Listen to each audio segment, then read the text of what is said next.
I was like in my 30s. And then there was like a 24-year-old that shows up into my post suite with a feature film that he got $3 million for. And I'm editing it and I'm doing all the posts. And this guy, and he's just like, I've never seen Blade Runner. I'm like, shut the hell up. And then of course I'm sitting there editing like, why don't I could do this. This crap. This is all crap. Look at it. I can't even save this movie.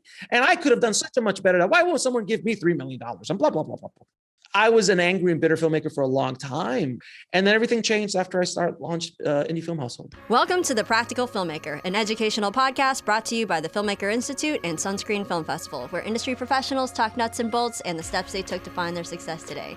On today's show, Indie Film Hustle's Alex Ferrari chats distribution, balance, and an exclusive intro to his newly launched business, The Filmmaker Process, that provides services to get your film funded, finished, and distributed. Find the full transcripts and more at thepracticalfilmmaker.com. I'm your host, Tanya Musgrave, and today we have indie director and host, blogger, educator / guru of Indie Film Hustle, Alex Ferrari. Welcome to the show. Thank you so much for having me on the show. I appreciate it. I'm super stoked. So I would like to start with your journey so far. How did you get here for the people? I've worked as everything you can imagine, from every position almost on the set, but I really made my bones in post-production and commercial directing when I first came up as a commercial director, music video director, and post-production. And then where I really made a living was post-production, and then I would occasionally go out and do directing gigs. And I've done that for a long time, I think I've delivered over 60 feature films in post-production as a editor, online editor, colorist, post supervisor, VFX supervisor, and all sorts of things that we could do in post-production. So I've seen a lot and been a lot, and I got a lot of shrapnel, as I like to call it, in the business. My dream has always been to be, a feature film director, and the dream of every independent filmmaker is to make a living being a filmmaker. It's basically always been my dream as well. So I've been blessed to direct 2 feature films, both I got released, distributed, sold. My first film was made for about $5,000 and was licensed to Hulu for a little while. So that was great. My second film that I just did world premiered at Raindance in England.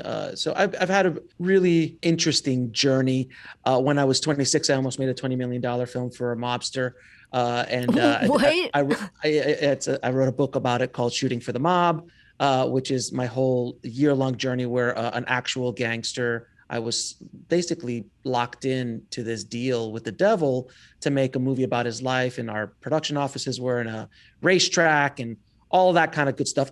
Hollywood took him seriously. And then I was flown out to Hollywood and I met the biggest movie stars in the world, the biggest producers in LA. I'm at the Chateau Marmont, I'm at the Ivy.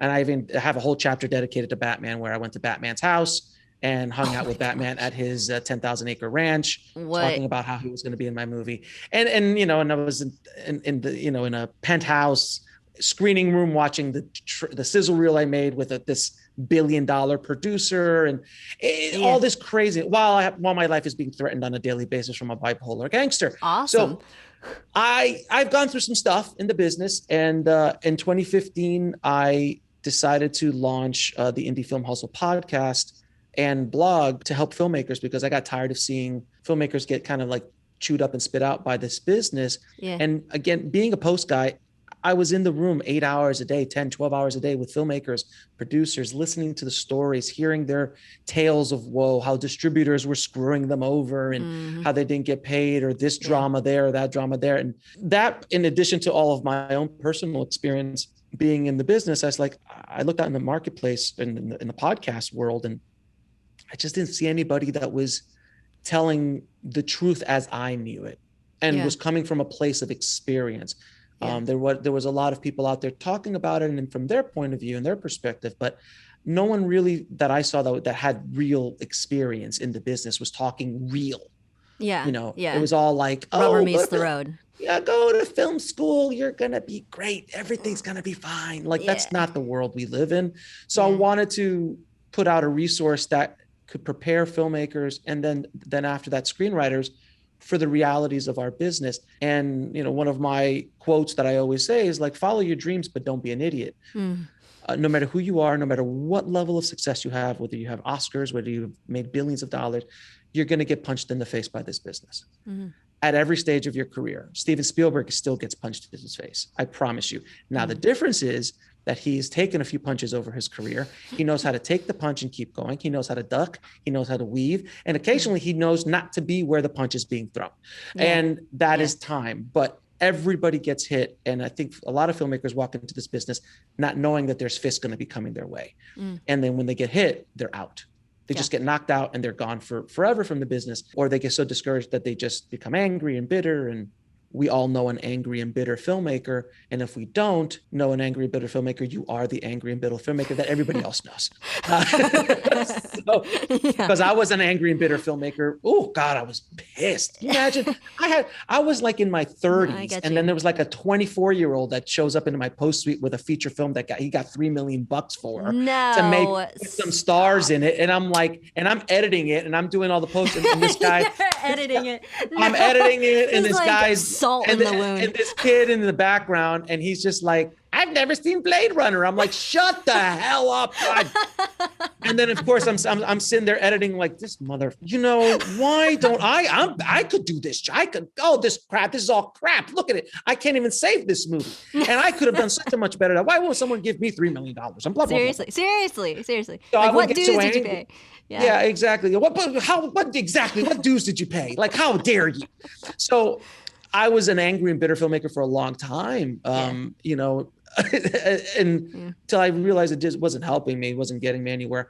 And then everything changed after I launched Indie Film Hustle. My entire career, my entire world changed for the better the moment I started being of service to my community and to be filmmakers. And so many filmmakers out there, so many podcasters and blogs and things like that. A lot of times they lead with trying to make money.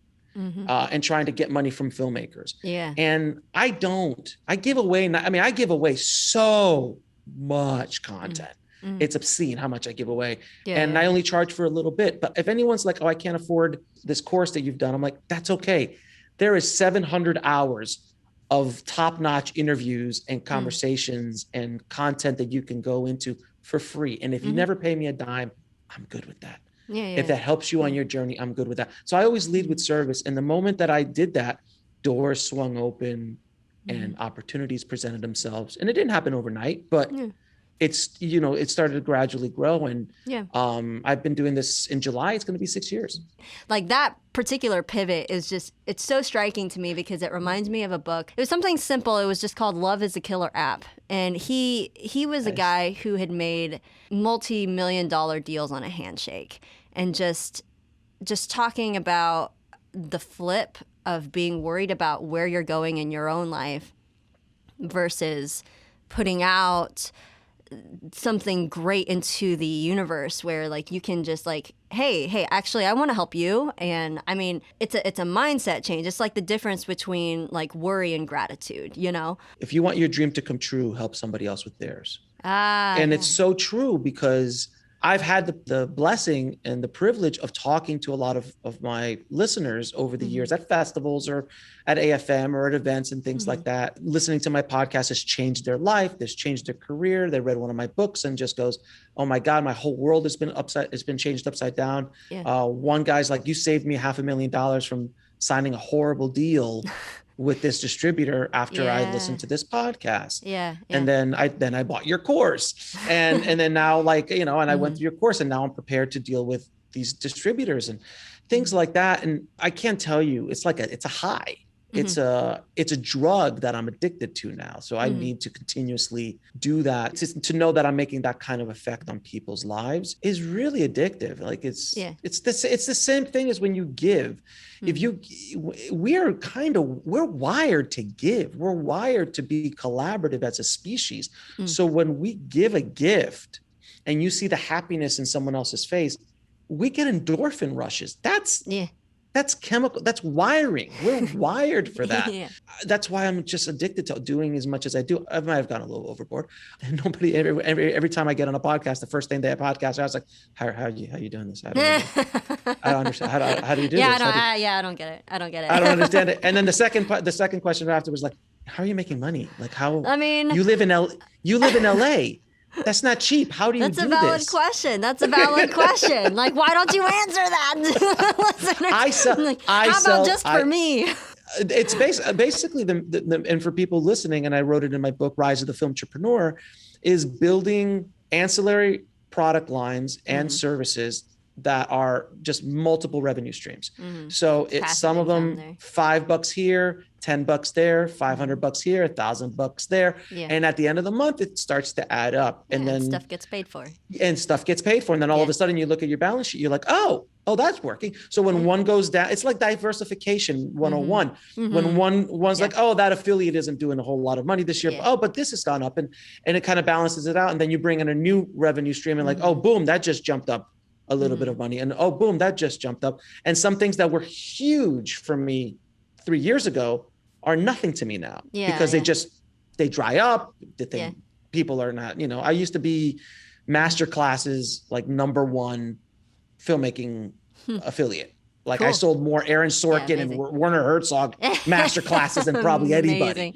And now everybody has masterclass, so it's not as big of a revenue stream anymore. Things like that. But they always ask me, "Do you have sponsors?" I'm like, occasionally. It's not a big that's not a revenue stream for me. If it comes, it's great. It's that was fun a money. thought in my head. I was like, sponsors, but sponsors because podcasters think. Because this is the traditional way podcasters make money. Don't get me wrong. When sponsors show up, it's fantastic and it's great. It's fun money and it's like, woohoo, like great. I don't have to work hard for it. It's great. But I use my podcast as revenue generation for 1,000 other revenue streams that are much more valuable to me than a sponsor. And I do have ads. I mean, I do run ads, but that's some money. It's not a whole lot of money every month, but it's something. But yeah, that's a little bit. I know people who are like, they're teaching ESL classes, at the same time. I mean, they're getting up at, 5 a.m. to do that while they, they work on an editing gig here. And then they piecemeal themselves out. So the thing is this, the problem with most mentalities as filmmakers is everything you just told me, like, oh, they have this gig over here, that gig over there. It is all dollars for hours. So that is the limitation. You only have so many hours in a day to make money when you're trading your time for money. And most of humanity has been trained to do dollars for hours. Now it could be high dollars. It could be $300 an hour as an attorney, but it's still a limit to how much money you can make. Everybody's got 24 hours in a day. Nobody has more, nobody has less. It is 24 hours in a day. So the key is to create assets for yourself that generate revenue passively. And when I say passively, it's a little misleading because you're working. But when I say passive, means that you're not doing dollars for hours. Real estate is a quote unquote passive revenue stream, meaning that every month rent comes in off of an asset that is creating revenue for you.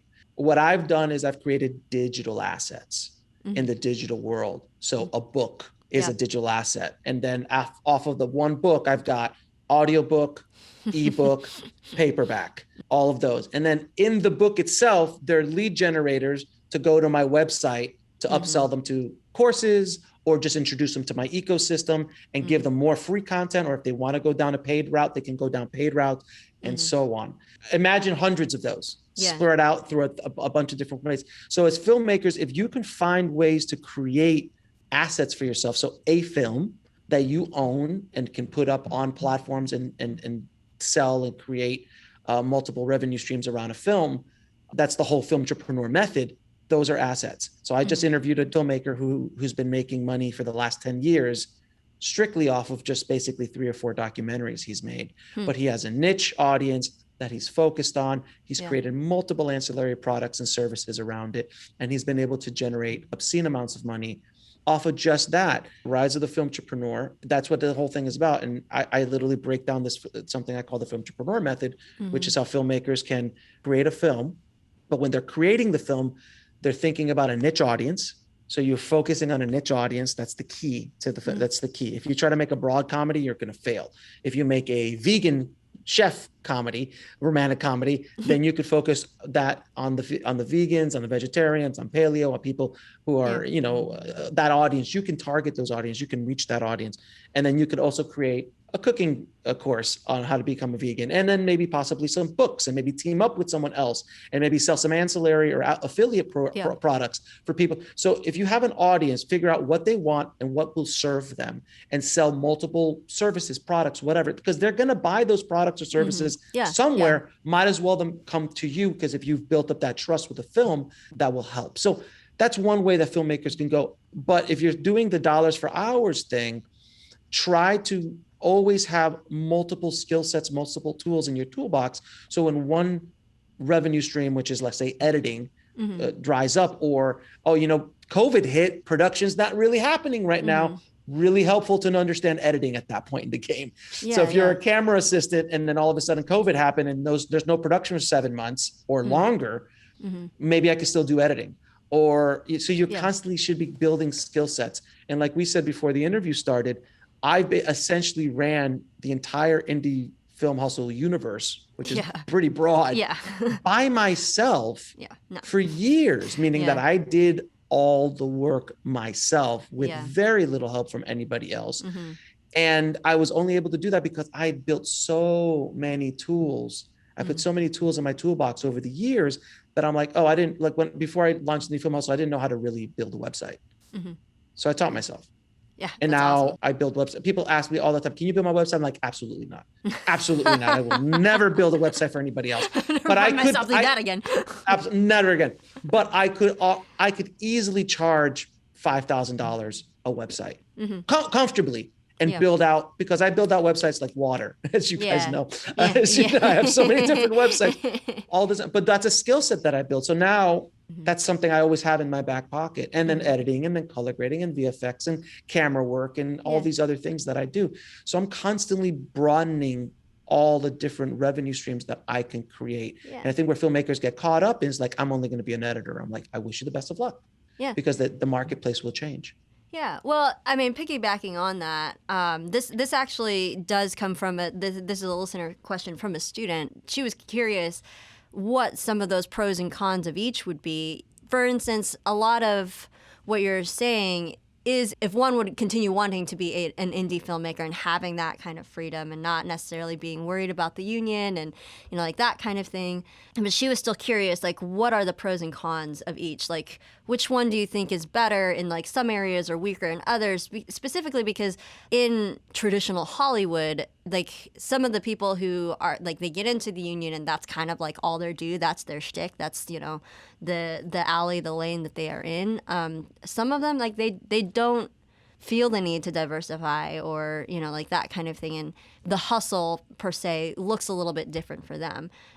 So as far as being an independent filmmaker and a filmtrepreneur and an entrepreneurial filmmaker, you need to have a specific kind of personality to do that. That's not for everybody. It's just not. I can't be an accountant.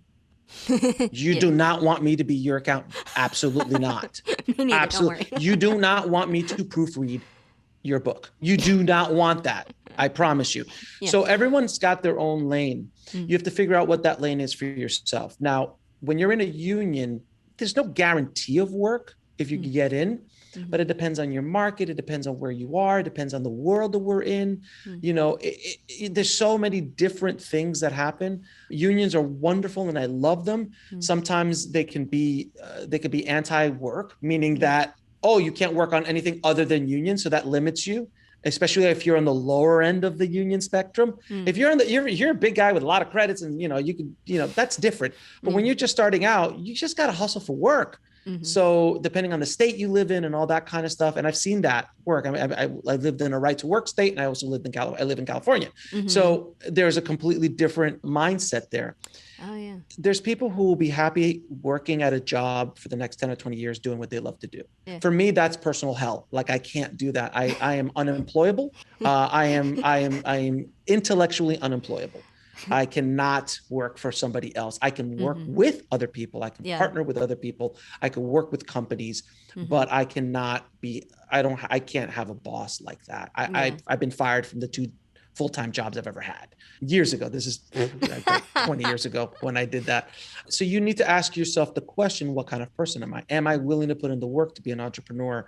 Am I willing to put in the work to hustle that hard to get those jobs and get those different skill sets and really get out there. If that's not inside you, then try to go down more of a traditional path, but understand that there is no guarantee in this business, that whatever traditional path you walk into could be the carpet could be pulled right from under your feet at any moment.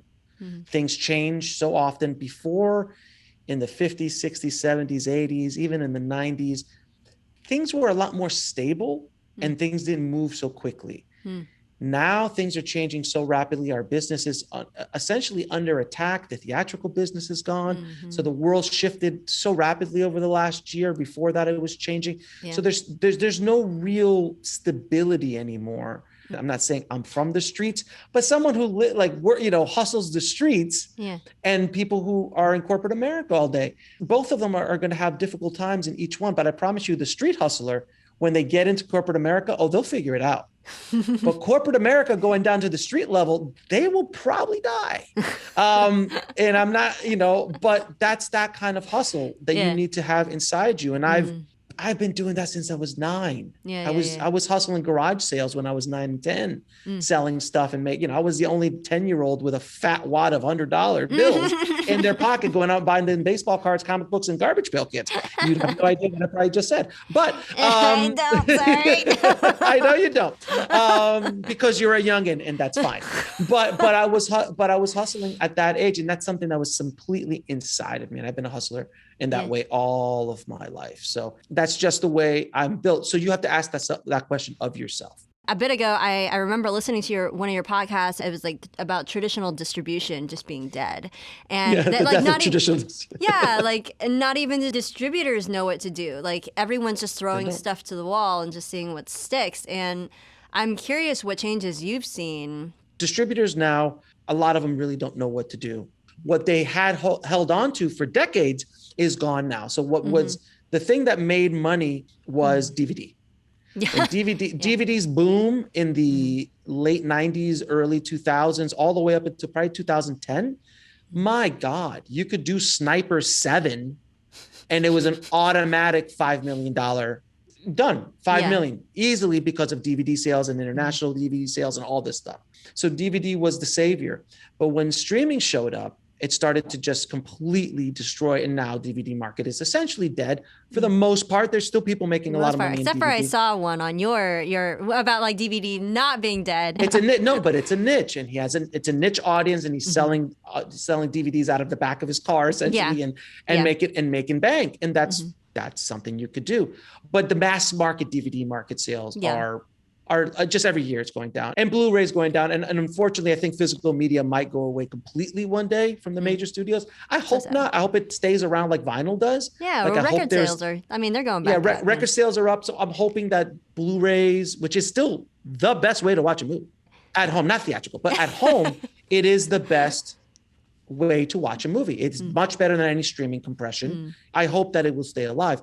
But these distributors that have been holding on to the old traditional ways of doing things, they just can't grasp what to do. And they're trying to figure things out, and they're trying to move, but literally things are moving month to month. Where before it took years, if not decades, for movement to happen. Now it's happening so quickly that these older distribution companies, the dinosaurs, they just can't move fast enough. It's hard for distributors to make money with films, and they have the connections and they have the outlets to put things on. So that's why a lot of these predatory distributors will then screw the filmmaker even harder and make sure that the deals are structured in a way they're like, okay, we're going to give you $10,000 up front. And the filmmaker's like, great. And my movie cost $100,000 to make. I'm going to get $10,000 up front. Great. I promise you that will be the only money you will ever see, even if you get that first check, because many times they just don't even pay that. But if that $10,000, they'll make sure that your marketing cap, which hopefully you've got one, because if you don't, then you're absolutely screwed. But let's say your marketing cap that you put on a distribution contract, let's say it's $50,000, which is, it's heavy-handed to say the least, but doable. I've seen $150,000 marketing caps on movies, which basically states that the distributor is going to spend $50,000 on marketing your film to the masses. When they give you money up front, they know that they can make $20, $30, $40,000 instantly because they can call up their buddy in Germany. Hey, I got this movie. Do you want it for $5,000? Great. Calls up the friends. Great. Calls up the streamer. Boom. They have output deals already. They already know it's a guarantee for them. When they hit that $50,000 mark, which is contractually where they have to start paying out to you, they stop. They stop. They stop working, the movie dies. Right then and there, it dies. And they know that because it's on iTunes and Amazon and all these other places, that's trickle money. That's like, $5, $10, $30, $50, $100. It's nothing. So they stop working and they do that to 10 filmmakers a month. Yeah. It's not a bad living. No, of course not. You see what I mean? Yeah. And a lot of times it's not even money up front. Money up front is a rarity if you even get that. Yeah. But most of the times they're like, oh, you don't like our deal? There's 15 other filmmakers behind you with 15 other movies. Oh yeah. So that's the world we live in, and that's why that was kind of like the genesis of that whole death of traditional. Yeah.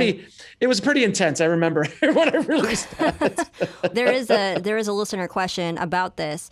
One of our previous guests had mentioned this kind of off interview. He's just like, yeah, there's a Facebook group. I think it's yours. It is. Hey, it's yours. It protects yourself from predatory film distributors and aggregators. Filmmakers are just like, hey, have you heard of this company? And they're just like, dude, never, stay away. And I think those resources are fantastic. But I mean, I want to know from you, this is the listener question, like what percentage of indie films like that get distribution or money back? You mean that make a profit? Or that distributors actually pay? I mean, how about both? That independent films that actually make a profit, probably 1%. Really? 1 or 2% of all films. I'm just honest. It's just true. Yeah. It's about 1 to 2%, maybe 3 in that general world that actually get paid by distributors. Probably a little bit higher. I'm going to say, and this is a number I'm literally pulling out of my rear end, but that get money back, I'm going to say a good 25% of filmmakers will get money from their distributor. And I think I'm being kind of generous there. Yeah. But there's a lot of them that just don't. Or they get so minuscule amounts, or the reporting is kind of janked up, or like look, there's a term called Hollywood accounting. The Me Too movement, when it happened, it shined a light on a systemic issue in our industry. The casting couch was a punchline in movies for decades. Oh, you want that part? You're going to have to sleep with the director or the producer on the casting couch. It was a standard business as usual thing for decades. It was just the way business was done. And then the Me Too movement happened, and thank God all of that stopped. And now the abuses, like with Scott Rudin and those kind of guys, and obviously Harvey, the abuse is not just physical, but now verbal and all of that stuff. That's already kind of, but that was business as usual. When Chaplin, Fairbanks, and Pickford, the 3 biggest movie stars of the silent era, got together to create United Artists, was because they were getting screwed by the distributors. It has been around since the birth of our industry. So this systemic issue of being screwed by the distributor, screwed by the studio, has been with us since the first time Edison hand cranked something and you saw a horse jumping. Like it's been around since then. So that systemic issue is still with us. I've talked to distributors who they don't see what's wrong because it's like, but that's just the way it's always been done. I had a distributor say to me, well, you just got a check. Most filmmakers don't even get a check. What are you complaining about? Yeah. That was a quote. And I was like, oh my God, there's such a systemic problem. So I've been saying this, that what's happening to independent filmmakers now by the traditional predatory distributors out there, not all distributors, there's a segment of them, is a financial raping, a financial abuse of the filmmaker that needs to be, someone needs to shine a light on it. And I've done a little bit of light shining in my day with what I do. But there's still major issues. I mean, it's literally called Hollywood accounting. Like, and why do you think movie stars get $35 million up front? Because they know they're going to get screwed on the end. Hell, Paramount said that Forrest Gump made no money. What? It was publicly out there that, oh yeah, we're still in the red on Forrest Gump. You mean the movie that won the Oscar and made $700 million worldwide, and it cost 60? Like, you guys are really bad business people if that thing is still not made any money. But that's the way Hollywood accounting works. It is a problem that's systemic with our business. I think there are a lot of good distributors out there who pay, a lot of honest distributors who want to help filmmakers, but there are rare. I truly don't believe that they're majority. Looking at your numbers of like the 1% versus the 20% that might actually get money back, you would still recommend the distribution, right? Depends on the movie. In the book, Rise of the Filmtrepreneur, I'm telling you how to do this without a distributor, or to build up a system where the exploitation of your film is not your major revenue stream. I created a system within the Filmtrepreneur method where the movie being stolen from you and not getting paid by a predatory distributor is okay. Because, and it's wrong, it's horrible, it shouldn't be done. I'm not suggesting you do, but if it happens, you've got all these other revenue streams that you control. If you can control the revenue streams, then you use the movie as a loss leader. You use the movie as free marketing. And then just put it out there, and whatever happens, happens. And if I can make some money off of it, great. If I don't, that's fine too.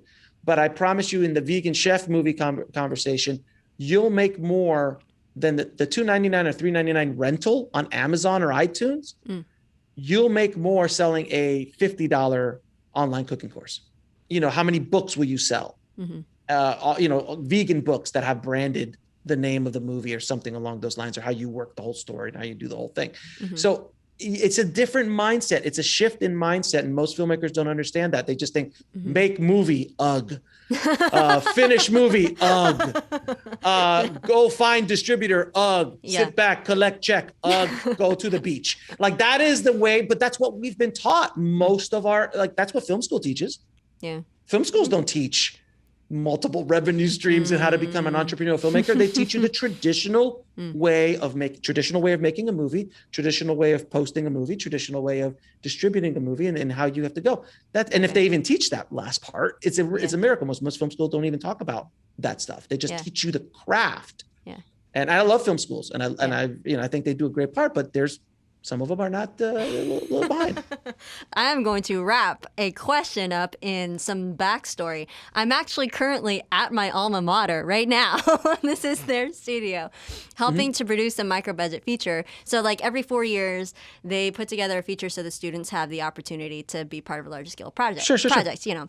My question to you would be, what would be your advice for breaking out of that mold for this particular project, for this micro-budget project? What's your advice for breaking out of that? What's your genre? The genre, probably family. So it's a family film. Okay, good. Yeah. Is there a dog that saves Christmas? No, it's a chef who figures out balance.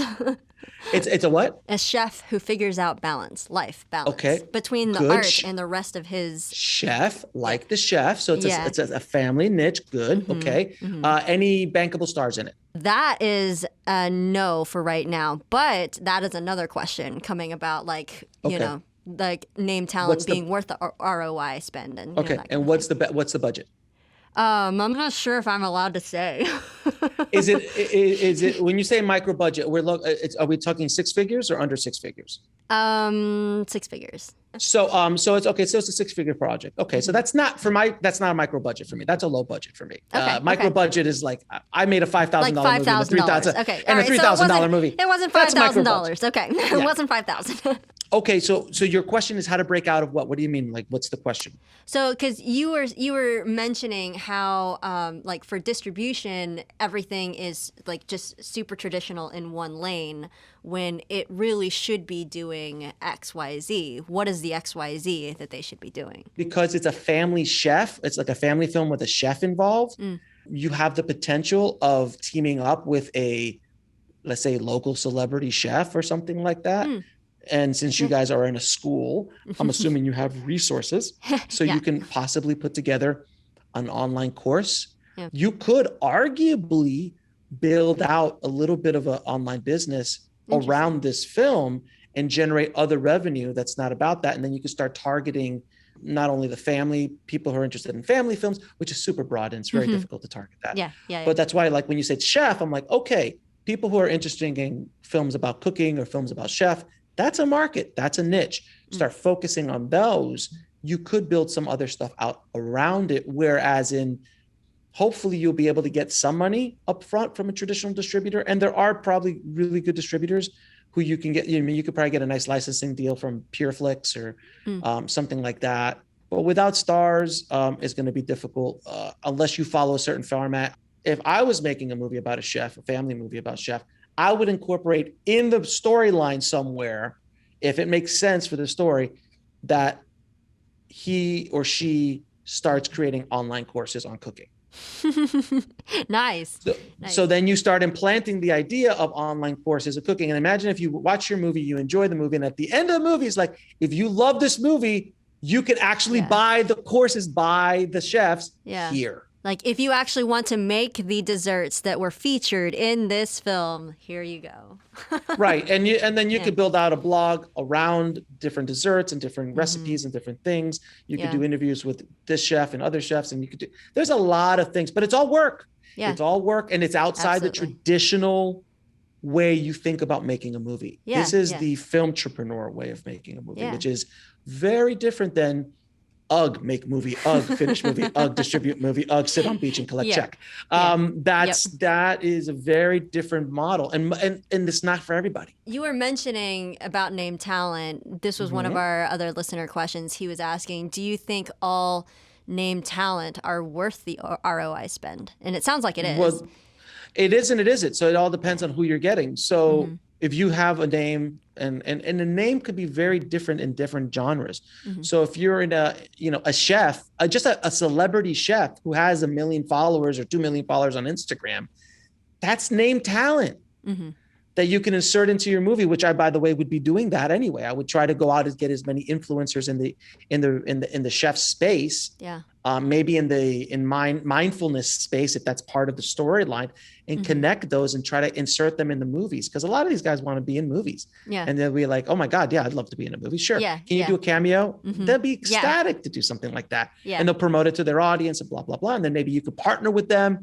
And now imagine partnering with an influencer in the chef space who's in your movie. And then once they're in the movie, and it's a cameo. It's a cameo. They're playing themselves. Let's say they're playing themselves. And then afterwards, you sit down with them and go, look, man, this movie's coming out. Can we partner on a course on how to cook flambe? I don't know. And they go, sure, we'd love to. We'll promote it on our side. You promote it on your side. And, let's come up with some terms that make sense for both of us. And then he promotes it or she promotes it to their 3 million followers. I promise you'll make more money off that course than you will make off of selling that movie traditionally. Now, wouldn't it be great that you make more money selling the courses based on the movie and also make a little bit of money traditionally? So that's that. But as far as name talent, non-traditional name talent, traditional name talent has a dollar value attached. And it depends on the genre they're in. So like Dean Cain was Superman back in the 90s. Okay, so Dean Cain does a lot of family movies, and he's not unobtainable. If he likes the project, you send him a proper bid. He'll come out for a few days for X amount of dollars. Not expensive, believe it or not. I'm not saying, and I don't know what Dean's rate is and things like that. But traditionally, you're not in the crazy world. Like you can get Nicolas Cage for $1 million a week. But the second Nicolas Cage is in your movie, you've got a pre-sale of $5 million automatically just because Nick is in the movie. Do you see what I'm saying?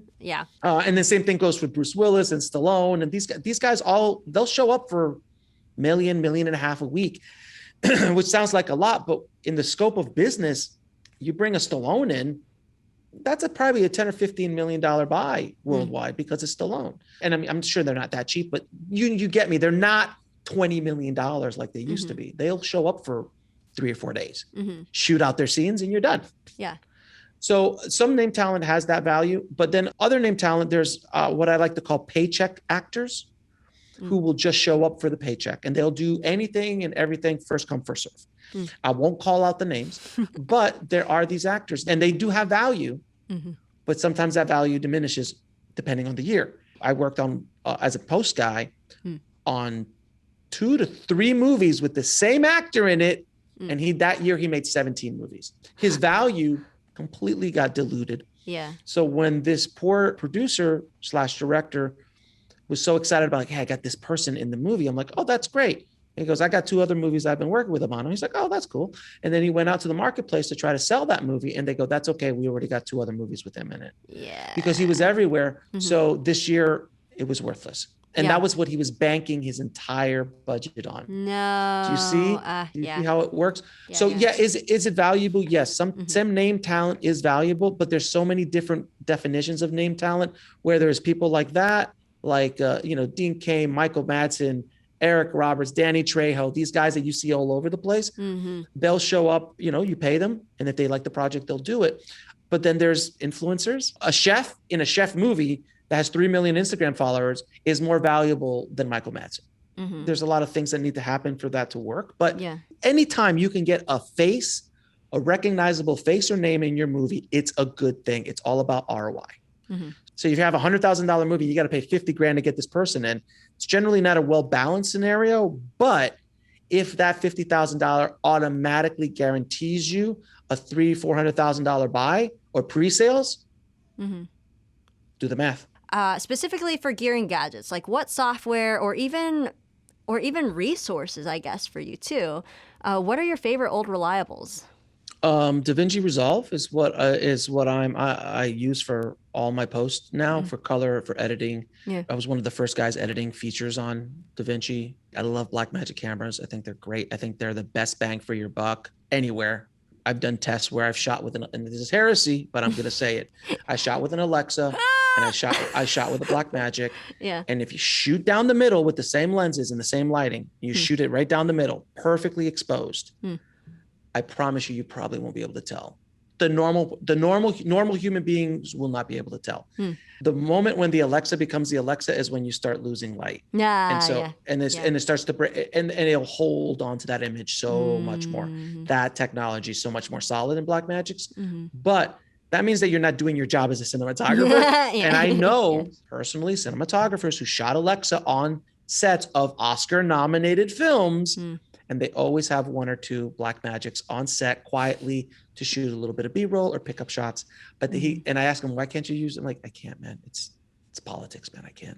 But that's it. So for me, Blackmagic has been my go-to for cameras. Any specific one? I'm old school. So, I shot my last movie on the 1080p Pocket, which was awesome. A Super 16 sensor. It looked gorgeous. I haven't gotten the 6K yet, but I have the 4.6K, the Ursa, 4.6K old school. Okay. Probably next cameras I'll probably get the 6K Pocket. Lenses, I love the Sigma 18 to 35.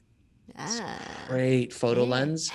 Are you talking about like Sigma Art, like that kind of? Yeah, the art lenses. The art lenses. Oh man, yeah, the crispy. 18 to 35. Yeah, they're crispy. They're beautiful. It works really, really well with the Blackmagic. And I've shot my features there. No one knows. No one. And I love vintage glass too. I have a lot of vintage glass that I just have old like still what? cameras. I have my favorite lens is the Canoptic 5.8. What quirk about that one do you love about it? Well, it's 5.8 and it doesn't fisheye. Oh, okay. So there's that. Okay. It is nicknamed the Kubrick lens because it is the baby brother of the 9.8 Canoptic, which is the 35 millimeter lens. I have the 16 version, which I use on the Pocket. The 35 millimeter one, which is the 9.8, that one, Kubrick shot Shining and Clockwork Orange scenes with both of those in there. So you'll see anytime you see a super wide shot. Super wide, yeah. Super wide, like super wide. Yeah. If for all the film geeks out there, in the maze shot, all the maze stuff was shot with the Canoptic in the snow at the end of Shining. That was, and then the scene right before the raping in Clockwork Orange, which is such an insane movie. I can't believe we got away with that. The doorbell rings and it's like a pan over from the living room to the study, and then the doorbell rings. Yeah. That's a Canoptic. It's so wide. You're just like, interesting. What? And then when they all come down and they start doing what they're going to do in that scene. Mm. That's all canoptic. So it's an old French lens. They don't make it anymore. It's vintage and it's stunning. I was over at a friend of mine's. He's a big director, and he's like, "Can you bring over the little pocket camera? I want to see what you do." This guy makes, $50-70 million movies. Yeah. And I brought it over and he was like, "Oh my God, this is awesome. What is this? Oh my God." He goes, "Is there a 35 version of this? Why don't I know about this stuff?" I'm like, "Because this is like super geek stuff. Like this is heavy, deep geek lens stuff." So I'm a lens fiend. I love lenses. So wrapping up a couple of the other listener questions. When working on a low budget project, are there any tips for trying to convince a working professional to work at a much lower rate? Get them really excited about the project, really share your vision of what you're trying to do. And if you can maybe do something that they haven't done before or they haven't been a part of before, I mean, it's going to be tough to get the grips to come down on their rates because they're grips. So there's they're like, "I'm not going to put this on my reel." That's going to be more difficult. But for the artistic side, the production designers, the costume designers, the makeup people, the VFX artists, these kind of the DP, all of these kind of more creative heads, you got to get them excited about the project. The last listener question is, can careers jumpstart from a strong festival run in today's industry, or is it more about quantity / history / experience? That was the world of the 1990s. Linklater came out with Slacker and Mariachi and Clerks and Brothers McMullen and all those films that came out during that time. That's where that myth still lives. I've been involved with filmmakers and films that have been in Sundance, have won Sundance. I saw firsthand what it does. Nothing. It all depends on the movie. It all depends on the timing. It all depends on where you are, when you are, how you are. Does it automatically mean anything? No. Can it? It's not the guarantee that it used to be. It's just not. I'm not trying to dash dreams here, but it is the reality. So I want filmmakers to understand it's not. Does it happen for some people? Absolutely. There's always the outliers, but the majority, no. This is the way I look at independent filmmaking in general. If you're waiting for someone else to give you the opportunity to make your film, you will more than likely fail. You need to figure out a way to make a living as a filmmaker and do your own thing and create enough noise with your films and with what you're doing that maybe someone from Mount Hollywood will show up and knock on your door and go, "Hey, you're doing some cool stuff. I'd like to offer you a job, or I'd like to represent you." That's the route I would go. But if that knock never happens, then you're okay because you've built a business doing what you love to do. And that is where most filmmakers fail. They're always trying to get seen, get discovered, get found.